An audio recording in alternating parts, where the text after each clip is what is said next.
అడ్డం వస్తే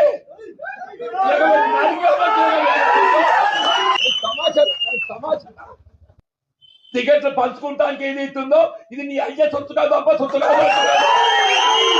ఇది నీ అయ్యే సొత్తు కాదు, అబ్బ సొత్తు కాదు అంటున్నాను.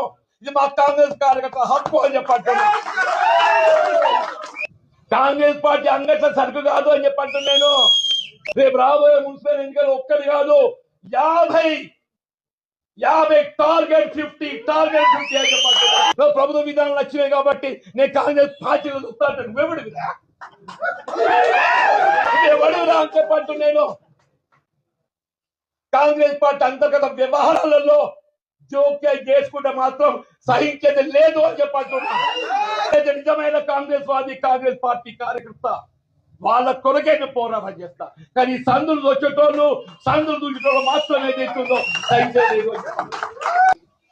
శ్రీరామచంద్ర ప్రభు ఏదైతుందో ధర్మానికి కట్టుబడి ఉన్న రావణాసుడి 10 తలలు నరికిండు. రావణాసుడి 10 తలలు నరికిండు. నువ్వెంత నీకు ఒక్క తలకాయ ఉంది.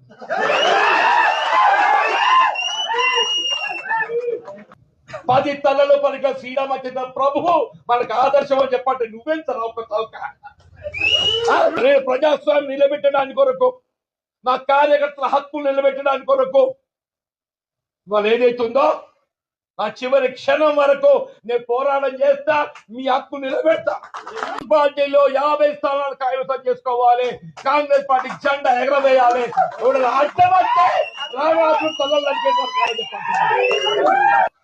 ఇవాళ పాండవులు అటువంటి అజ్ఞాతవాసం చేసింది. ధర్మానికి కట్టుబడ్డ పాండవులు ఏదైతుందో అజ్ఞాతవాసం చేసింది. మనం అజ్ఞాతవాసం ఉన్నాం. పాండవులు కూడా మనం మంచి తినాలి, మనం కూడా మంచి తినాలి చెప్పారు. మనం కూడా వాళ్ళు ఏదైతుందో మీకు నేనండా, నాకు మీరన్నా. మనకు కాంగ్రెస్ పార్టీ అన్న